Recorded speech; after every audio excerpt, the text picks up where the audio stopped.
very good morning to you and welcome to The Brief. You're with me, Nicola D'Souza, and here's a look at your top trending stories for the day. 8 Sri Lankans behind cyber heist from Bangladesh Central Bank. Government will secure IMF funding within a fortnight, says Deputy Minister Dr. Harsha De Silva. European Union to lift ban on Sri Lankan fish exports. Bangladeshi investigators have identified 20 foreigners, that's 12 Philippine nationals and 8 Sri Lankans, suspected to have been involved in the cyber heist of $101 million from its central bank. Unknown hackers breached Bangladesh Bank's systems between the 4th and 5th of February and tried to steal nearly $1 billion from its account at the Federal Reserve Bank of New York.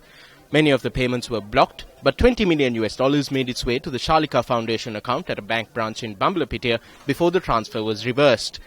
Another $81 million was routed to accounts in the Philippines and diverted to casinos there.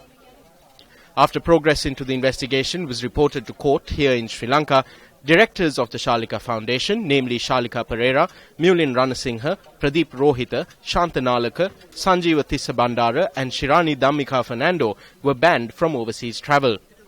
Meanwhile, an individual known as W.M. Priyankara Jayadeva, an acquaintance of Shalika Pereira, who according to Pereira hoodwinked her into the transaction, has also been banned from overseas travel.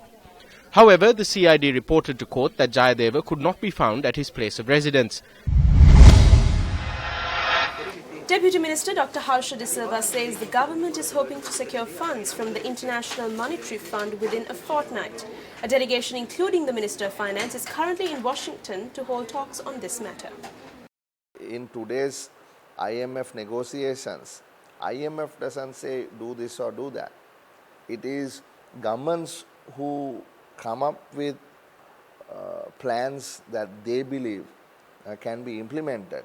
And then based on that mid-term plan, they would seek support to implement it.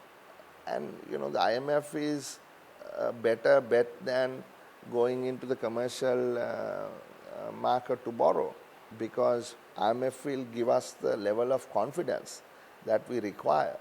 I'm sure the Honorable Minister of Finance will finalize in Washington this week, because by and large, the Prime Minister has agreed upon pretty much everything there is to.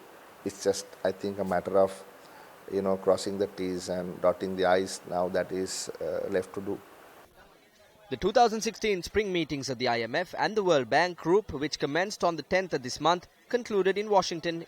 Prior to this meeting, a staff team from the IMF led by Todd Schneider visited Colombo during the 31st of March to the 11th of April to hold discussions regarding the request. At the end of the visit, Schneider, making a statement, said that the authorities' proposed economic program aims to achieve high and sustained levels of inclusive economic growth, restore discipline to macroeconomic and financial policies, and rebuild fiscal and reserve buffers.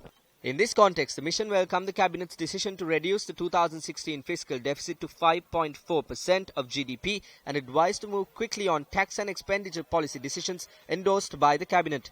Other near-term steps suggested by the IMF staff team include a clear strategy to define and address outstanding obligations of state enterprises, start broadening the tax base by reducing tax exemptions, and introduction of a new Inland Revenue Act. The medium-term revenue effort is based on further reform of tax and expenditure policies, supported by modernizing revenue administration and public financial management. The discussions with the IMF, as you know, have been going on from the 31st of March, and they had the officers meeting coming to a conclusion, and we will be continuing discussions in Washington.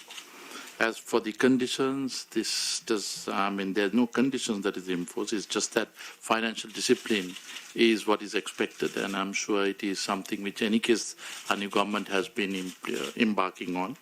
On the austerity measures, the discussions are still not at the end, and certainly they will look at some revisit of certain things.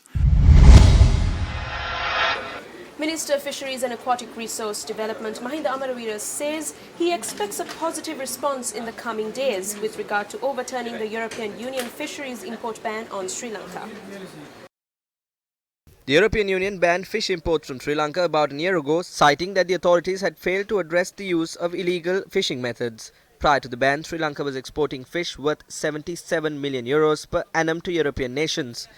Germany, France, Italy, the Netherlands and England were among the key markets for Sri Lankan fish exports. යුරෝපා මත්ස්‍ය සහනම ඉවත් කර ගැනීම සඳහා අපි අමාත්‍යාංශය Our ministry commenced a major program to overturn the import ban imposed by Europe. The government, the president and the prime minister were committed to this and we are seeing the results now.